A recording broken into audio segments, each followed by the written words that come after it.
Mastodon is a social network, but will it ultimately replace Twitter? Since Elon Musk acquired Twitter, reduced its workforce, and started overhauling its business model, a hitherto unmentioned social media network has come under the spotlight. Furthermore, despite having a mammoth-like moniker, Mastodon is still alive and well today.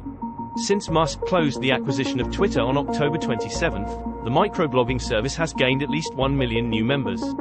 The fact that Mastodon, which has been active since 2016, has not included any revenue tactics into its software, may be what users find most alluring, and what venture investors find puzzling. That entails no paid accounts, no algorithm designed to keep consumers hooked, and no adverts. Due to this, the company's business model differs significantly from that of the majority of social media behemoths. Crowdfunding is used to support Mastodon GmbH, a small German non-profit that maintains Mastodon Social, the main Mastodon server, and fosters the Mastodon codebase. Site has a Patreon and keeps track of donations from associations. However, the group claims that it is free. The lower section of a patron list reads, "Sponsorship doesn't rise to effect." Mastodon is decentralized, despite the fact that it resembles Twitter somewhat. This means that anybody may start their own server, known as an event, using open source code. In a linked locality known as the Fediverse, clients can collaborate with various models. Mastodon is really entirely open source. Anyone may obtain the whole source code and contribute to it. Additionally, because of the decentralized approach, every situation is distinct. Servers have established their own substance control standards and decide which other servers to combine, which allows one server to hamper another server whose content balancing standards differ from their own.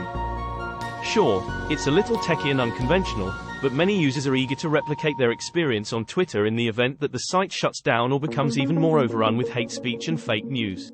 Mastodon's decentralized format might be useful for creating a secure internet-based local area, according to Daniel H.clicks, open source and open principles method head at network protection company SNYK. He suggested this for local clients who experienced Twitter badgering. Mastodon is uniquely qualified in this regard since you can launch your own server and determine the rules, he added, referring to the fact that certain situations are explicit in terms of personality or interests. According to H.clicks, the majority of Mastodon instances fall within the middle range of the substance guidelines. However, they lack resources that other virtual entertainment companies possess, such as full-time mediators or internal legal teams that make sure they're abiding by hate speech laws. Given everything else being equal, balance is communicated throughout the instances, typically completed by the host or a few employees. This entire idea hasn't been attempted, H.clicks added. As the troublemakers, such as true Nazis, begin to notice what's going on Mastodon, they will flock over, necessitating the need for strict drug control policies. In addition, we'll see if Mastodon is capable of repelling it. Mastodon organizer Eugen Rocco has used content arbitrators for his Mastodon social example.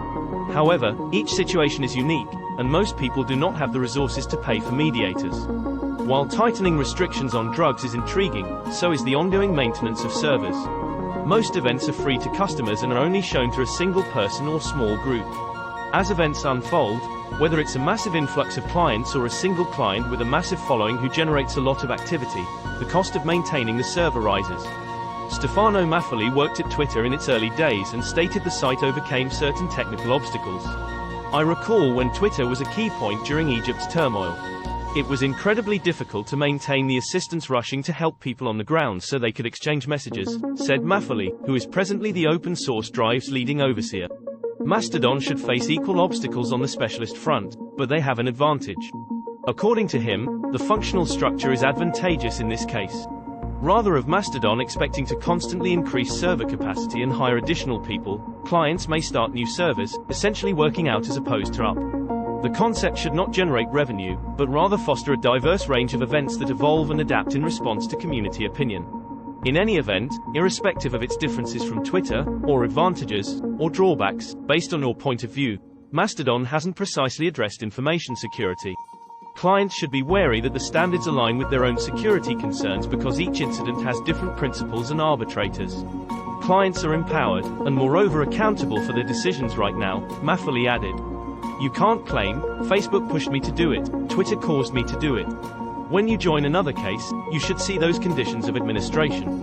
It could still be too early to say whether Mastodon will eventually replace Twitter. In any event, some Mastodon supporters claim that the organization is not intended to be an alternative in any way. It's critical for the development of decentralized online entertainment that makes use of a standardized convention known as Action Bar, such as the image-sharing community Pixel Fed. According to Maffoli, this places Mastodon in a broader ecosystem of unified online entertainment. An environment that is, presumably, designed to provide customers greater control over their web-based entertainment experience, whether that is avoiding a calculation that reveals disdainful postings or locating a specialization of comparable clients. There is even an event made up of ex-Twitter employees.